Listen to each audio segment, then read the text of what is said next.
Rica जी मुंबई से। राधे राधे। राधे राधे महर्षि। आपके चरणों में कोटि कोटि नमन। महर्षि, कृपा और कर्म में क्या अंतर है? क्या एक पाप कर्म करने वाले पर भी कृपा हो सकती है, और क्या वह भक्ति मार्ग में आ सकता है? हो सकती है, आ सकता है, आ गए हैं और आते रहेंगे, क्योंकि सबसे पाप बनते हैं।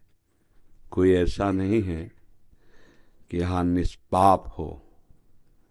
इस शरीर की रचना ही शुभ और अशुभ दोनों कर्मों के मिश्रित हुई है, तो दोनों संस्कार इसके अंदर है। पाप के भी संस्कार हैं और पुण्य के भी संस्कार हैं। तो अधिक से अधिक स्वभाव में जैसी प्रवृत्ति होती वैसे ही कर्म बनता है।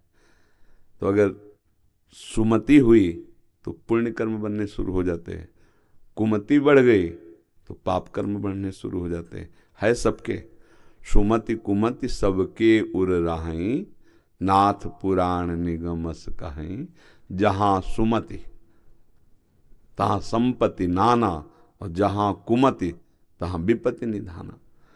हमारे अंदर कुमति और सुमति दोनों। तो सुमति से सदाचरण बनते हैं, उनका फल सुख संपत्ति होता है।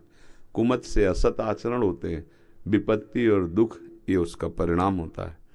लेकिन कृपा किस पर कब कैसे हो जाए इसका कोई विधान नहीं है। इसलिए सबको चांस है भगवत प्राप्ति का, अंतिम श्वास तक चांस है भगवत प्राप्ति का। ये इतना मानव देह में भगवान कृपा किए कि जब जो चाहे वो भगवत प्राप्ति कर सकता है। जो हिंसा करने वाले, व्यभिचार करने वाले, नाना प्रकार के असत आचरण करने वाले, जब उनको भगवत कृपा से साधु समागम मिला और वो चल पड़े तो बड़े बड़े महात्मा बन गए। ऐसा हमारा इतिहास साक्षी है। और कुसंग हो गया तो अच्छे साधन में लगे हुए भी भ्रष्ट आचरण वाले बन गए। हमें लगता है कृपा जो है वो कभी भी किसी पर हो सकती है। न जाने कौन से गुण पर दयानिधि रीझ जाते हैं। कभी कभी अधमता पे रीझ जाते हैं, पतितता पे रीझ जाते हैं कि बहुत नीच है, इस पर कृपा होनी चाहिए। अब वो सीधे भगवान का नाम भी नहीं ले पा रहा और नाम को उल्टा बोलना शुरू किया तो महापुरुष हो गए। अब विचार करो, जो महत अपराध करने वाला हिंसक ऐसे भी भगवान के नाम को रटा तो ब्रह्म के समान हो गए, वो ब्रह्म ऋषि हो गए, वो महात्मा हो गए। ये है कृपा। पर कर्म और कृपा में अंतर है। कर्म पुरुषार्थ के अंतर्गत आता है। जो हमें बुद्धि बल मिला है उसके अनुसार हम कर्म करते हैं। कर्म दो प्रकार के होते हैं, शुभ और अशुभ। इन्हीं के द्वारा पूरा संसार बंधा हुआ है। लेकिन कृपा, कृपा किसी पर भी हो सकती है। कृपा का क्या परिचय? जैसे हनुमान जी महाराज का दर्शन विभीषण जी किए तो बोले, अब मोहि भाव भरोस हनुमंता, बिनु हरि कृपा मिले नहीं संता।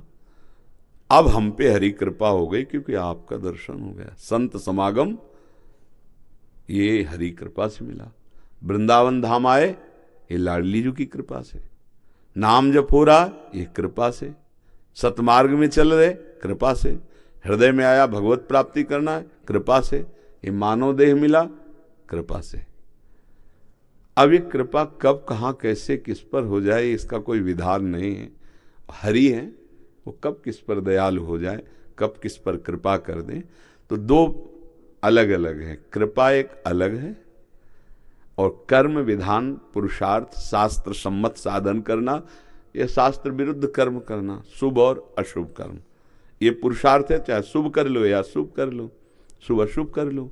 लेकिन कृपा एक अलग क्षेत्र है। वो जब होगी तो शुभ अशुभ से उठा देगी, शुभ अशुभ से ऊंचे उठा, शुभ अशुभ को मिटा देगी, भगवत प्राप्ति करा देगी। और वो किसी पर भी हो सकती है। कई बार भगवत चरित्रों में पाया गया कि वो वैश्या है, थोड़े भी अच्छे आचरण नहीं, और संत समागम हुआ और भगवत प्राप्त हो गई। चोर है, संत समागम हुआ, कब किस पर कृपा हो जाती। एक चोर की कथा थी। उसने एक धनी मानी की चोरी की, भगे। बहुत वो प्रवीण थे, अकेले वो पूरी चोरी कर लेते थे। और राज सैनिक उनका पीछा किए, भाग के एक जगह सत्संग हो रहा था, वहां बैठ गए। वहां सुना, उस समय चर्चा चल रही थी कि जो भगवान की शरण में आकर गुरु दीक्षा ले लेता है उसका नया जन्म हो जाता है, उसके सारे पाप नष्ट हो जाते हैं। विचार किया, पाप तो हम कर ही रहे हैं, तो क्या दीक्षा लेने से पाप नष्ट हो जाते हैं? अब वहां राज कर्मचारी इसलिए नहीं घुसे कि यहाँ तो सब भगत बैठे हैं, और चले गए। अब जब कथा संपन्न हुई तो चतुर्भुज दास जी नाम के महान संत तो चर्चा कर रहे थे, उनके पास गए और कहा, आपने जो कहा ये सत्य है? बोले क्या? कि नई जन्म की शुरुआत हो जाती है जब हम दीक्षा लेते हैं और पूर्व के सारे पाप नष्ट हो जाते हैं। बोले हाँ। तो बोले हमको दोगे दीक्षा? हम चोर हैं, हम हिंसा करते हैं, चोरी करते हैं, कोई आज तक भजन साधन नहीं किया, पाप किया है। उनका तुम जब चाहोगे तो दे देंगे। उनका अभी चाहते हैं, क्योंकि सत्संग से हमारी बुद्धि बदली, और अगर हम चले गए तो पता नहीं बुद्धि साथ दे कि ना दे अभी हमें। तो उनका हाँ, अधिकारी तो तुम हो गए हो, अगर चाह रहे हो तो ऐसे पुरुष के लिए फिर देर भी नहीं की जाती। वो खुद कह रहे हैं हमारी बुद्धि अभी हाँ कह रही, हो सकता है कि फिर आगे ना हो जाए, अभी हमें स्वीकार। तो उन्होंने कंठी बांधी, मंत्र दिया, तिलक लगाया, कहा आज से तुम्हारी नई दीक्षा। अब वो सुबह तिलक लगा के घूम रहे थे तो राज कर्मचारी और वो धनी, ये वही चोर है। अब देखो, अपने को बचाने के लिए तिलक लगा तुरंत बंदी बना लिया। उसे कहा कि तुम हमारा धन वापस करो चोरी। बोले हमने इस जन्म में चोरी नहीं की। बोले जन्म की बात, कल तो तुमने चोरी की है। उसे राज दरबार में, उस समय राजाओं का राज दरबार में ले गए। वो बोले कि हम इस जन्म में चोरी नहीं की, धनी बोले कि ये कल चुराया है।